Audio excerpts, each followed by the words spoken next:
Mr. Jones owned a cotton plantation and many slaves. One day he was talking to the owner of the plantation next to his, and Mr. Jones was lamenting the fact that times were tough. He was having to work his slaves harder than ever, and was having trouble with some of them being disobedient or trying to run away. The other plantation owner said he knew someone who could help. Day 1. One day Mr. Jones called his slaves together so a man named Mr. Smith could talk to them. Before beginning, Mr. Smith whispered to Mr. Jones, "Whatever I say, do not contradict me or interfere, and I promise you your slave troubles will end." "My name is Mr. Smith," he said to the slaves, "and this may be the happiest day of your lives. From today forward you will no longer be slaves, but free men." Mr. Jones was so shocked he started to step forward, but Mr. Smith gestured for him to remain silent. He did, only because the other plantation owner had spoken so highly of Mr. Smith's skills. "You are no longer the property of Mr. Jones," Mr. Smith continued. "You are free. No more would you be forced to labor for the benefit of Mr. Jones. Now you can work for yourselves." Now the slaves were all murmuring and looking at each other. Many were smiling, many were looking puzzled. "In fact, you are now free to leave the plantation whenever you want," Mr. Smith said. "However, since we are surrounded by other plantations, if you leave, some other plantation owner will likely claim you as his own the moment you set foot on his property. So I urge you not to risk your newfound freedom by doing something so foolish. Instead, I suggest that you stay here, no longer as slaves, but as willing participants and part owners of this plantation. Yes, this is now your plantation." Mr. Jones bit his tongue to keep from objecting. "For now, we might as well leave Mr. Jones in charge," said Mr. Smith, "since he is the only one with any experience at running a plantation, which is quite a complicated thing to manage. But he will no longer be your master, but just another worker on the plantation. In fact, he will now be using his organizational and management skills to serve you. Whatever problems you may have had with him before, you are now all equals, and you need each other to make this work. If we all cooperate and work together, we can all reap the benefits together. In honor of this happy occasion, I present you this new symbol of togetherness and cooperation, this flag, which shall be the emblem of the new, free Jones Plantation." He held up the new flag, but most of those listening were still too amazed to respond. "And this shall be our motto," Mr. Smith announced. "We work together as free men for our mutual benefit, pledging our allegiance to the Jones Plantation, which stands for prosperity, liberty, and justice for all.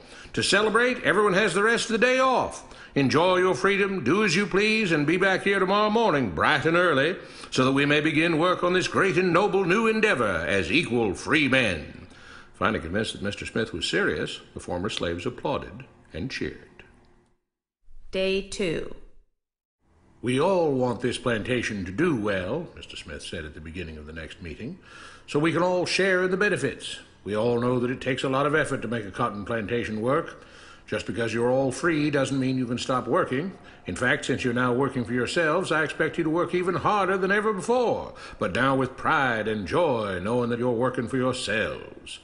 Of course, there still have to be rules. If everyone just does whatever he wants, the plantation won't produce anything. This experiment will fail, and we'll all starve. You should be thankful that Mr. Jones has agreed to stay on to lend his knowledge and skills to this endeavor, and I trust you will all do your own part to make this work. Several of you have been chosen to act as project supervisors to manage different aspects of the operation, to make sure everyone is doing his assigned job, to make sure that the rules are followed, and so on. The rest of you may head out to the fields to start your first day of work as free men."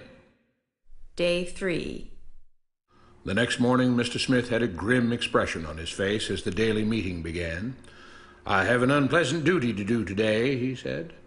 "Yesterday, Charles was caught keeping some of the cotton he picked, presumably to sell for his own personal profit. That is against the rules. That is stealing. For that, Charles must be punished." 2 men tied Charles to the whipping post. "I take no joy in this," Mr. Smith continued, "but you must understand, if we do not maintain order, if we do not have rules that we all abide by, then the plantation will fail, and we will all suffer." The whip cracked against Charles' back. "But if we all pitch in for the common good, then we can all prosper. Being free doesn't mean you should be selfish and greedy. We must each do our assigned duties and obey the rules, and then we can all benefit, and each of you will receive your appropriate share of the profits."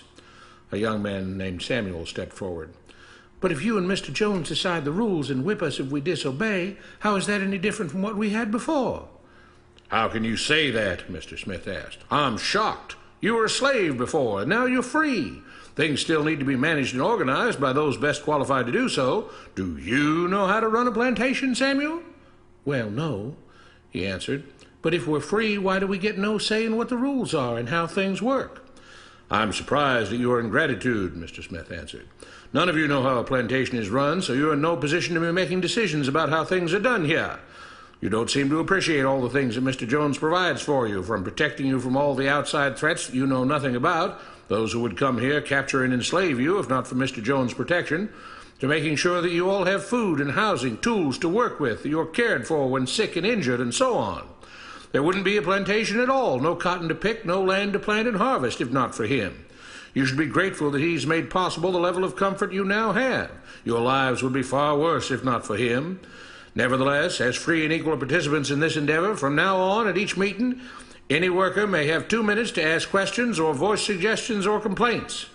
With that, the workers all seemed satisfied and headed out again to the fields to pick the cotton.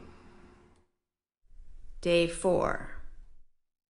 "I have a big announcement," Mr. Smith said as the daily meeting began. "Mr. Jones' cousin is here, and not just to visit and see how our project is coming along. It has been decided that from now on you will be deciding who will manage the plantation. Of course, this job can't be done by just anyone, but every 3 months we will have a special meeting at which all the workers will vote on whether we think Mr. Jones should run the plantation or whether we think his cousin, Mr. Johnson, should run the plantation. That means that ultimately you are in charge because you will be deciding which man you want running things on your behalf. If you don't like the way things are being managed, you now have the power to change it."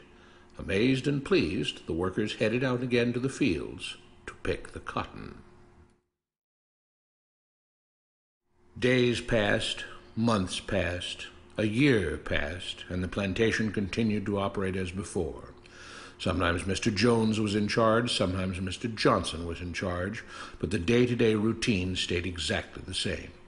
The workers worked hard, long hours every day, and still had little to show for it.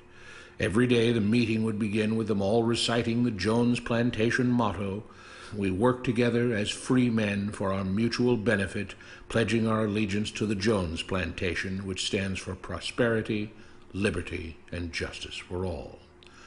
One day Mr. Smith announced, "Samuel is asked to say a few words this morning, and whatever the rest of us may think of his ideas and opinions, we are all free here, and that means we are all allowed to speak our minds. So, Samuel, you have 2 minutes. Begin." Samuel stepped forward, looking scared. "I was excited when all this started," he began, glancing nervously at Mr. Smith and Mr. Jones. "But don't you all see what's happened here? Nothing has changed. We're all still slaves." There were grumbles of disagreement from the crowd. "They tell us what to do and whip us if we don't. They still make all the rules and punish us if we disobey. They let us make suggestions and complain about things, but they never really change anything. They let us choose between Mr. Jones and Mr. Johnson, but what's the difference? The situation stays the same. We do all of the work and they take as much as they want and decide how much they'll let us keep. They live in luxury, made rich by the cotton we pick. We do all the work and have to build our own huts, grow our own food, and take care of ourselves. They leave us just enough that we don't revolt or run away. This is not freedom. We're all still slaves. They've only changed the words they use, but nothing else has changed. They say we're all free and equal, but we're not. They command and we obey. That's not freedom. That's not equality. They say we're free to leave, but all that means is that we're free to be someone else's slave. Why should we work or obey the rules? We didn't agree to this. They made the system. They forced it on us. They control and rob us and call it freedom. They've deceived you into thinking that being able to choose which slave master you'll work for is the same as being free. It's not. Open your eyes. If you keep what you produce, they call it stealing. When they take what you produce, they call it sharing and fair distribution. Can't you see that this is all? Your time is up, Samuel, Mr. Smith announced calmly. At his gesture, 2 supervisors grabbed Samuel by the arms and led him to the whipping post. I'm sorry, Samuel, but you've broken the rules. There are rules against encouraging others not to work and encouraging others to break the rules. You're only hurting all of us with your discontentment and your complaining and your disobedience. The whip fell, and Samuel let out a grunt. Without rules, without order, all would be lost. Without law, there would be chaos. We can't just behave as wild animals, each doing whatever he pleases. We must all follow the plan and all do our duty for the betterment of everyone, and those who do not must be punished. The whip fell again, and blood flowed freely from Samuel's back. Samuel, it is you who are stealing from the others. When you don't do your assigned work, you are making more work for others. When you disobey the rules, it is you who are endangering the future of everyone else here. You are the thief. You are the criminal. You are the one trying to destroy the arrangement that keeps us all safe and prosperous. At every lash of the whip, the other workers cheered louder and louder, some yelling curses at Samuel. Being spoiled and selfish, you complain about everything, talking as if you're oppressed. But you are the one ruining things. You are the one keeping us from being all we could be. It is your greed and your rebelliousness that is hurting all of us. They all play by the rules, Mr. Smith said, gesturing at the others. What makes you think that you don't have to? You think you're above the law? There were loud yells of agreement as the whip fell again. We must maintain order, Mr. Smith proclaimed, to make this plantation great, to make it so that we can all be happy and prosperous. To have the society we want, there have to be rules. We all have to contribute our fair share to this great endeavor, and we cannot tolerate actions and attitudes that seek to undermine the amazing things that together as free men we have achieved and will continue to achieve. Mr. Jones was smiling as he gave Mr. Smith a pat on the back. The crowd was cheering so loudly that none of them had noticed that Samuel had died. What you have been taught about government and politics is no more accurate or reasonable than what Mr. Smith taught the slaves. If you're ready to look through the veil of rhetoric and propaganda to see the reality beneath, get a copy of The Most Dangerous Superstition. It will change the way you see the world.